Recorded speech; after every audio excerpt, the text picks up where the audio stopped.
গভীর রজনী, চারিদিকে ঘুটঘুটে অন্ধকার আর থমথমে নীরবতা।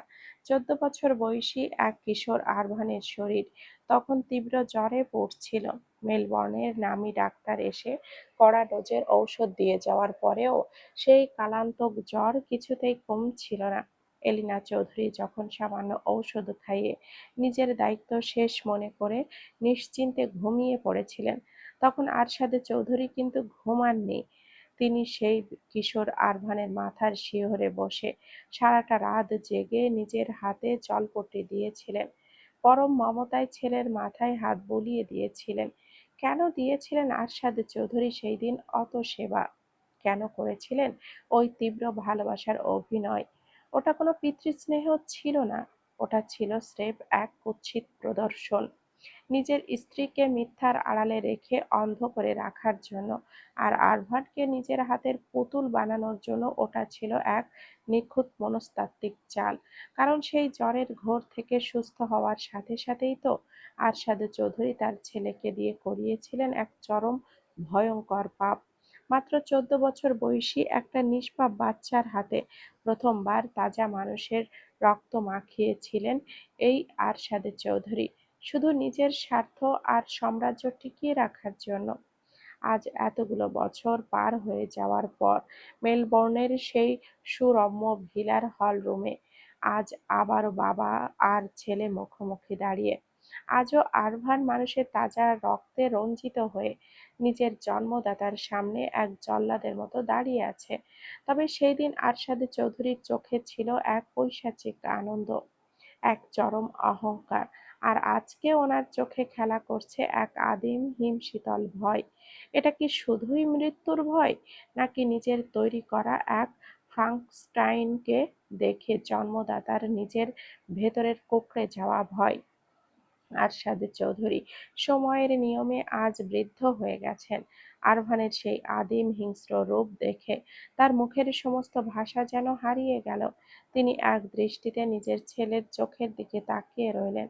আরভানের মুখের অবয়ব চরম হিংস্র আর পাথুরে হলেও তার চোখের মনির গভীরে আজ জমা হয়ে আছে হাজারো অব্যক্ত প্রশ্ন আর এক অসীম শূন্যতা।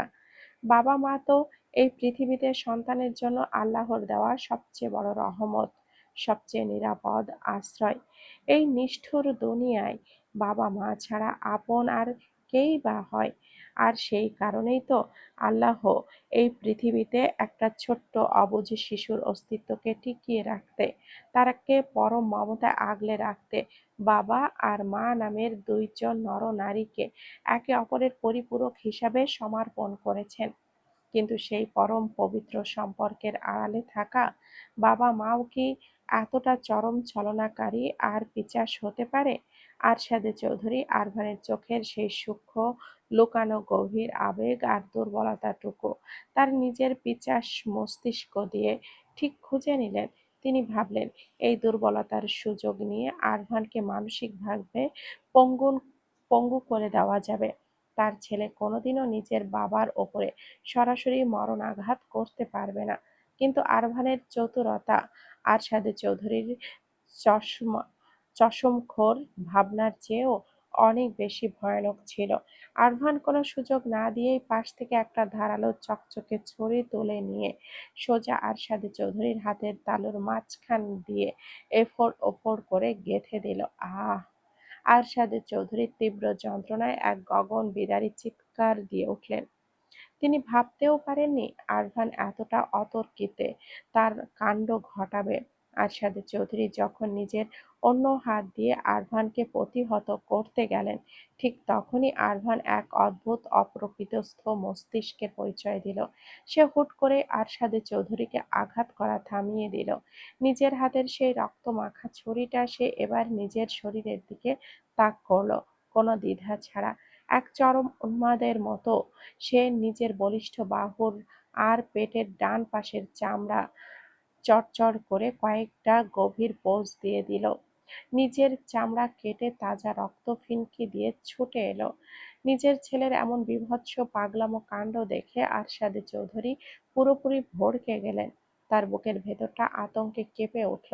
আরভান এক সেকেন্ডের ভগ্নাংশে নিজের সেই রক্তমাখা হাত নিয়ে আরশাদ চৌধুরীর একটা হাত জোর করে নিজের গলার ওপরে চেপে ধরল, যেন আরশাদ চৌধুরী তাকে শ্বাসরোধ করে মেরে ফেলছেন। আর ঠিক তখনই আরভান হলের দরজার দিকে তাকিয়ে এক চরম উচ্চকিত আর্তনাদ ভরা নাটকের সুরে চিৎকার করে বলতে শুরু করলো, ছাড়ুন, মেরে ফেলবেন নাকি আমাকে? প্লিজ হাতটা সরান মিস্টার চৌধুরী, ছেড়ে দিন আমাকে। আহ! আরশাদ চৌধুরী নিজের এই রক্তাক্ত অবশ হাত নিয়ে বিস্ময়ে স্তব্ধ হয়ে গেলেন। তার সেই চোখের মণি দুটো অবাক হতে হতে যেন কোঠর থেকে বেরিয়ে আসতে চাইল। নিজের জন্ম দেওয়া ছেলের এমন ভয়ঙ্কর চাতুরী আর নিখুঁত অভিনয় সে নিজের চোখেও বিশ্বাস করতে পারছিল না। ঠিক তখনই হলের প্রবেশদ্বারে এক নারী মূর্তির অবয়ব ফুটে উঠল। দরজার ওই পাশে দাঁড়িয়ে থাকা সেই নারী দেহটি দেখে আরশাদ চৌধুরী বুঝতে আর এক বিন্দুও বাকি রইল না যে আরভান এই পুরো পাগলামি আর আর্তনাদ আসলে কার জন্য সাজানো এক নিখুঁত নাটক। কিন্তু ততক্ষণে অনেক দেরি হয়ে গেছে। আরশাদ চৌধুরী চাইলেও আরভানের গলা থেকে নিজের হাতটা সরিয়ে আনতে পারছিলেন না, কারণ আরভান নিজের অলৌকিক আর আসরিক শক্তি দিয়ে ওনার হাতটা নিজের গলার উপরে লোহার খাঁচার মতো করে শক্ত করে চেপে ধরে রেখেছে। দূর থেকে দেখে মনে হচ্ছিল আরশাদ চৌধুরী আরভানকে শ্বাসরোধ করে খুন করার চেষ্টা করছে। দরজায় দাঁড়িয়ে থাকা এলিনা চৌধুরী নিজের ছেলের এই রক্তাক্ত আর্তনাদ মাখা দশা দেখে এক নিমিষে ক্ষিপ্ত হয়ে উঠলেন। কাঁপা কাঁপা হাতে নিজের হ্যান্ডব্যাগ থেকে পিস্তলটা বের করে আরশাদ চৌধুরীর দিকে তাক করে এক তীক্ষ্ণ ও ক্ষিপ্ত স্বরে চিৎকার করে বললেন, আরশাদ, তুমি যদি এই মুহূর্তে আরভানকে না ছাড়ো, তবে আমি নিজের হাতে তোমার এই পাপিষ্ঠ বুকটা গুলি করে ঝাঁঝরা করে দেব। তোমাকে আমি এত সহজে মরতে দিতে চাইনি আরশাদ, কারণ তোমার মতো পিশাচের মৃত্যু অত্যন্ত জঘন্য আর যন্ত্রণাদায়ক হওয়া উচিত। এলিনা চৌধুরীর চোখ দিয়ে তখন ক্রোধ আর ঘৃণার আগুন ঝরছিল। তিনি দাঁত কিড়মিড় করে বলতে লাগলেন, তুমি আমার নিরাপদ সরল আব্বাজানের খুনি। তুমি আমার এই নিষ্পাপ ছেলেটাকে দিনের পর দিন ড্রাগের ইনজেকশন দিয়ে মৃত্যুর মুখে ঠেলে দিয়েছ, তাকে জীবন্ত লাশ বানিয়েছ।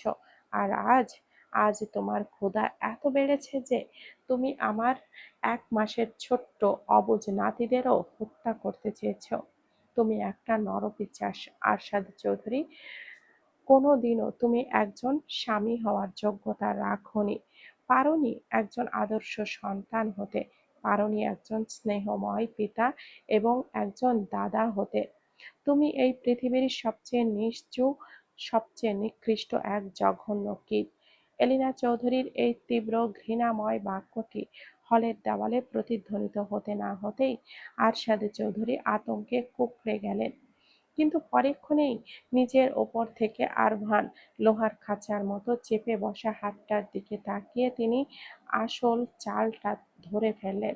তিনি চিৎকার করে এলিনাকে বলতে চাইলেন, এলিনা, তোমার ছেলে নাটক করছে।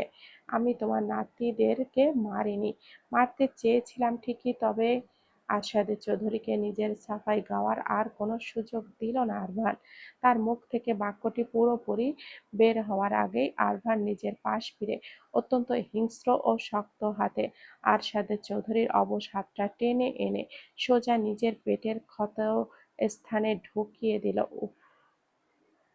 গলগল করে তাজা রক্ত, গরম রক্ত আরভানের পেট থেকে গড়িয়ে পড়তে লাগলো মেঝেতে। আরশাদ চৌধুরী এক নিমিষেই স্তব্ধ হয়ে গেলেন। তার পুরো শরীর হিম হয়ে গেল। তিনি তো হাত চালাননি, তিনি তো আরভানকে এক মুহূর্তেই আঘাত করেননি। আরশাদ চৌধুরীর মস্তিষ্ক কিছু বুঝে ওঠার আগেই শুরু হলো আসল তাণ্ডব। ঢিসুম ঢিসুম ঢিসুম পরপর কয়েকটি গুলির শব্দে পুরো হলরুম কেঁপে উঠল। আরভান ভেবেছিল তার মা হয়তো ভয়ে ঠিকভাবে লক্ষ্য ভেদ করতে পারবে না, বন্দুকের গোড়া টানতে গিয়ে তার হাত কাঁপবে। কিন্তু আরভান এবার সত্যি সত্যি কিছুটা চমকে গেল। এলিনা চৌধুরী শুধু একজন সাধারণ নারী, নিজের জীবনের প্রথম এবং একমাত্র ভালোবাসার মানুষটার ভেতরের এই পৈশাচিক রূপ, নিজের বাবার খুন আর নিজের সন্তানের এই রক্তাক্ত দশা দেখে তার ভেতরের মাতৃত্ব আজ এক ভয়ঙ্কর রণচণ্ডীর রূপ ধারণ করেছিল। এলিনা এলিনার ছোড়া পর পর কয়েকটা বুলেট আরশাদ চৌধুরীর হাত আর পায়ে এসে সজোরে বিঁধল। একটি বুলেট তার পেটের এক পাশ দিয়ে তীব্র গতিতে ঘেঁষে বেরিয়ে গেল। তবে আরমান খুব ভালো করেই জানত এই গুলিতে আরশাদ চৌধুরী সহজে মরবে না। ঠিক সেই মুহূর্তেই এলিনার শেষ বুলেটটি আরশাদ চৌধুরীর পেটের ঠিক মাঝ বরাবর এসে বিঁধল এবং সেখানে এসে থমকে গেল। আরশাদ চৌধুরী যন্ত্রণায় মেঝেতে হাঁটু গেড়ে ধপাস করে পড়ে গেলেন। তার মুখ দিয়ে শেষ আর্তনাদ বের হওয়ার আগেই আরভান ওনার কানের কাছে নিজের মুখটা নিয়ে গেলেন। তার রক্তাভ চোখের মণি দুটো এক আদিম উল্লাসে চকচক করে উঠল। সে অত্যন্ত নিচু ও হিমশীতল কণ্ঠে ফিসফিস করে বলল, আমার সাজানো সংসারে কুৎসিত নজর দিয়েছিলেন মিস্টার চৌধুরী। বলেছিলাম না আপনার এই জঘন্য পাপের অবসান আমি নিজ হাতে করব। Good bye mister Chowdhury. কথাটি শেষ হতেই আরশাদ চৌধুরী তপ তড়পাতে তড়পাতে ফ্লোরের ওপরে উপুড় হয়ে ধপ করে পড়ে গেলেন। তার ঠোঁট দুটো শেষবারের মতো নড়ে উঠলেও আর কোনো কথা বলার বা গোঙানোর সুযোগ তিনি পেলেন না। আরভানের গলা থেকে তার হাতটা আলগা হয়ে ফসকে নিচে পড়ে গেল। চিরতরে নিথর হয়ে গেল আরশাদ চৌধুরীর সেই পাপিষ্ঠ দেহখানা। এলিনা চৌধুরী নিজের হাতে ধোয়া ওঠা পিস্তলটা মেঝেতে ফেলে দিয়ে ধীর পায়ে নিচে বসে পড়লেন।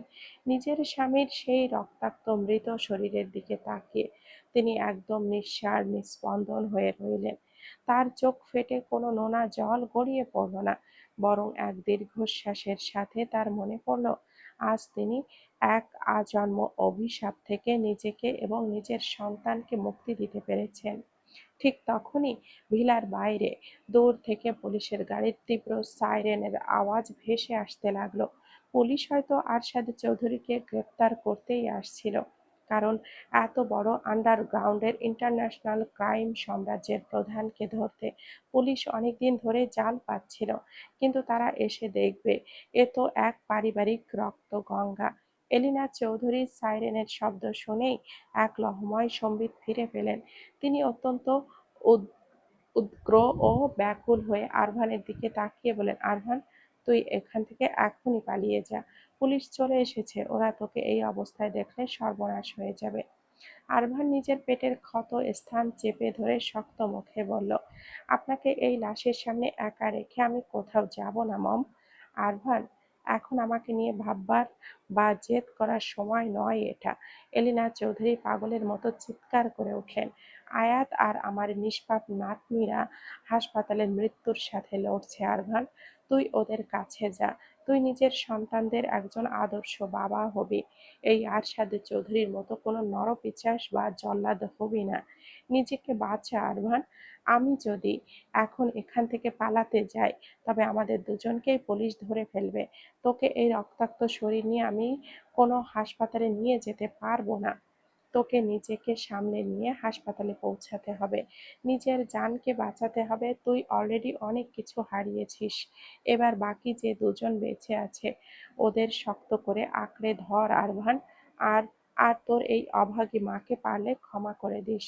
তোর মা খারাপ ছিল না রে, শুধু এই মিস্টার চৌধুরীর অন্ধ মায়ায় পড়ে আমি কোনোদিন কিছু বুঝতে পারিনি। এলিনা চৌধুরী আর এক সেকেন্ডও দাঁড়িয়ে রইলেন না। তিনি হন্তদন্ত হয়ে হলের ভেতরে ড্রেসিং টেবিলের টিস্যু আর কাপড় দিয়ে আরভানের হাতের স্পর্শ আর তার পায়ের জুতোমোর দাগ সহ আরভানের উপস্থিতির প্রতিটি সূক্ষ্ম প্রমাণ মেঝে থেকে মুছে ফেলতে শুরু করলেন। একজন উন্মাদের মতো তিনি শুধু নিজের সন্তানকে একটা সুন্দর দাগহীন জীবন দেওয়ার জন্য সমস্ত খুনের দায় নিজের কাঁধে তুলে নিতে ব্যস্ত হয়ে পড়লেন। শৈশবে তার কিছু ভুলের জন্য তার ছেলেটার পুরো জীবনটা যে নরক যন্ত্রণায় কেটেছে, তার হিসাব যদি আরভান আজ হাসরের ময়দানে খোদার কাছে চায়, তবে এলিনা চৌধুরী কি জবাব দেবেন? তিনি তো মুখ দেখানোর যোগ্যও নন। আরভান কিছুক্ষণ কোনো কথা বলল না। সে এক অদ্ভুত মনস্তাত্ত্বিক ও গম্ভীর দৃষ্টিতে তার মায়ের এই মরিয়া রূপের দিকে তাকিয়ে রইল। তারপর খুব স্বরে বলল, সরি মম, অন্য অপরাধের জন্য আজকে আপনাকে এই শাস্তিটা পেতে হচ্ছে। অন্যায় আমিও করেছি, অন্যায় আপনিও করেছেন। এলিনা চৌধুরীর চোখের জল মুছে শক্ত গলায় বললেন, নিজের ছেলের চেয়ে বড় এই দুনিয়ায় আমার আর কেউ নেই আরভান। আমি যে অন্যায় করেছি তার শাস্তি আমি মাথা পেতে নিলাম। আর তোর ওপরে যে অন্যায় হয়েছিল তার জন্য দায়ীও আমিই ছিলাম। আমি তোকে একটা ভালো সুস্থ পরিবার দিতে পারিনি আরভান। এটা আমার ব্যর্থতা, তোর না। এখন আর দাঁড়িয়ে থাকিস না, হাসপাতালে যা, দ্রুত চিকিৎসা করা। ওদের তোকে ছাড়া আর কেউ নেই আরভান, ওদের তোকে বড্ড প্রয়োজন। নিজের জেদ ধরে সবার ক্ষতি করিস না, চলে যা। মায়ের সেই তীব্র অনুনয় শুনে আরভান কোনো মতে পেছনের গোপন দরজা দিয়ে ভিলা থেকে বেরিয়ে গেল। কিন্তু বাইরের পিচ ঢালা রাস্তায় এসে কয়েক পা হাঁটার পরেই তার শরীর আর সায় দিল না। অতিরিক্ত রক্তক্ষরণে চারপাশের সমস্ত পরিবেশ ঝাপসা হয়ে আসতে লাগলো তার। চোখ দুটো যেন সীসার মতো বুজে আসছিল।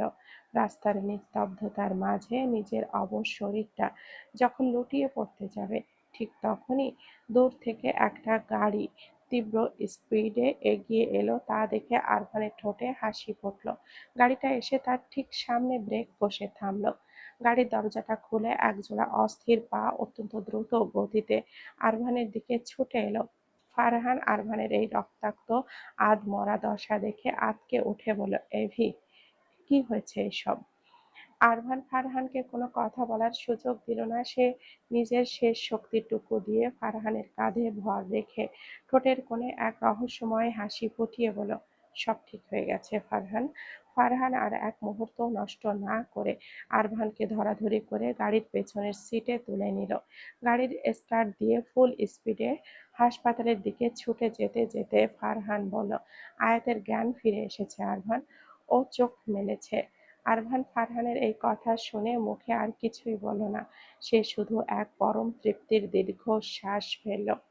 তার পর মুহূর্তেই অতিরিক্ত রক্তক্ষরণের কারণে সে পুরোপুরি জ্ঞান হারিয়ে ফারহানের গাড়ির সিটে ঢলে পড়ল।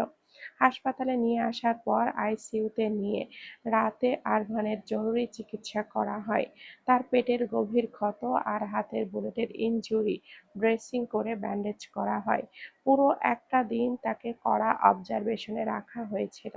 কিন্তু রাতের বেলা শরীরে কিছুটা শক্তি আসতেই আরভানের সেই অবাধ্য মন আর এক সেকেন্ডও আইসিইউর বেডে টিকতে পারল না। সে ডাক্তার আর নার্সদের সমস্ত নিষেধাজ্ঞা, সমস্ত কড়া প্রোটোকলকে বুড়ো আঙুল দেখিয়ে সোজা নিজের স্ত্রী আর সন্তানদের কেবিনের দিকে ছুটে এসেছিল। ফারহান অদ্ভুত ও বিস্ময় ভরা চোখে আরভানের এই ভালোবাসা পাগলামি দেখেছিল। যে ছেলেটা কয়েক ঘন্টা আগেও শয্যাশায়ী মরণাপন্ন অবস্থায় ছটফট করছিল, সে কিনা স্রেফ নিজের ভালোবাসার টানে নিজের স্ত্রীর একটা ডাকে সব কষ্ট ভুলে একটু ছুটে চলে এসেছে। এটাকে কি শুধুই এক অন্ধ ভালোবাসা বলে, নাকি এক ভয়ঙ্কর অপ্রকৃতস্থ ও প্রগাঢ় মায়ার টান বলে? বর্তমান সময় আরভান আয়াতকে নিজের বুকের সাথে শক্ত করে মিশিয়ে রেখে পরম মমতায় নিজের দুই সন্তানের কচি গায়ে হাত বোলাতে লাগলো। আয়াত তখন আরভানের বুকের উষ্ণতায় শান্ত হয়ে ঘুমে কাদা হয়ে গেছে। তার চোখের কোণে এখন কান্নারা শুকিয়ে যাওয়া দাগ। আরভান কেবিনের ছাদের দিকে তাকিয়ে নিজের চোখ দুটো ধীরে বন্ধ করে নিল। এই পুরো ঘটনাটা, এই পুরো রক্তক্ষয়ী অধ্যায়টা ছিল আসলে আরভানের মস্তিষ্কের এক অত্যন্ত সূক্ষ্ম, নিখুঁত ও চতুর গেম প্ল্যান। তবে হ্যাঁ, এই খেলায় একটা জায়গায় তার হিসাবের বড় ভুল হয়ে গিয়েছিল। সে কোনোদিনও ভাবেনি যে তার মায়াবতী আয়াতকে নিজের পিঠে এইভাবে বুলেটের আঘাত সইতে হবে। তার ১ মাসের কচি বাচ্চাদের এইটুকু বয়সে রক্তের এই বীভৎস বন্যা দেখতে হবে, তাও আরভানের কল্পনার বাহিরে ছিল। সে খুব ভালো করেই জানত তার বাবা আরশাদের চৌধুরী অতীত থেকে শুরু করে আজ পর্যন্ত সমস্ত ক্ষোভ এই আয়াতের ওপরেই মেটাবেন। আয়াতকে শেষ করেই সে আরভানের ওপরে প্রতিশোধ নেবেন। যদি আরশাদ চৌধুরী সেদিন সফল হতেন, তবে আয়াতকে নিজের সন্তানদের মৃত্যুর খবর শুনতে হতো। তখন আয়াত নিজেকে দোষী ভাবত। নিজের মা-বাবার মতো সন্তানদের বাঁচাতে না পারার গ্লানিতে তিলে তিলে মরে যেত। কিন্তু আরভান চৌধুরী নিজের চালটা এমনভাবে খেলেছে যাতে করে সমস্ত দোষ গিয়ে পড়ে আরশাদ চৌধুরীর ওপর। আর সেই কারণেই সে নিজের বাবাকে দিয়ে নিজের সন্তানদের ওপরে এই মরণঘাতী হামলাটা করিয়েছে, যাতে করে আয়াত বুঝতে পারে আসল খুনি কে। শুধু তাই নয়, আরভান মনে মনে চেয়েছিল আরশাদের চৌধুরীর মৃত্যুটা যেন এলিনা চৌধুরীর হাতেই হয়। কিন্তু আরভান তার বাবার আসরিক শক্তি আর মায়ের দুর্বল মানসিকতা খুব ভালো করেই জানত। সে জানত এলিনার গুলিতে আরশাদের চৌধুরী সহজে মরবে না, আর ঠিক সেই কারণেই ধোঁয়া আর অন্ধকারের আড়ালে সে নিজের পেছন থেকে আরশাদের চৌধুরীর গলার রগে ছুরিটা ঢুকিয়ে ওনার নিশ্চিত মৃত্যু ক্লিয়ার করেছিল। এলিনা চৌধুরী সারা জীবন ভাবলেন যে তিনি নিজেই স্বামীকে খুন করেছেন, এবং এই খুনের অপরাধবোধ নিজের মাথায় নিয়ে তিনি স্বেচ্ছায় জেলের অন্ধকারে চলে গেলেন। মায়ের ওপরে আরভানের কোনো রাগ বা ক্ষোভ ছিল না, কিন্তু মায়ের এই শাস্তি পাওয়াটা অত্যন্ত জরুরি ছিল, কারণ আরশাদ চৌধুরীর পরম অবাধ্য আর তার জীবনের একমাত্র আলোর উৎস। আয়াতের বাবা মায়ের আসল খুনির একমাত্র সাক্ষী কে? এলিনা চৌধুরীই হত্যা করেছিল, অথচ সেই তার মা তাকে মিথ্যা বলে অন্যের মাথায় চাপিয়ে নিজের পিঠ বাঁচিয়েছে। নিজের আয়াতের চোখের প্রতি ফোঁটা জলের বদলা তার মা-বাবার খুনের প্রতিশোধ আর নিজের সন্তানদের গায়ে লাগা রক্তের আর একটি কণার হিসাব আরভান চৌধুরী আজ এক রাতেই চুকিয়ে দিয়েছে। এটাই ছিল আরভানের সেই অন্ধকার সাইকোলজিক্যাল মাস্টার প্ল্যান, যা এই পৃথিবীর বুকে আরভানের বুকের গভীরেই চিরতরে আড়াল হয়ে রইল।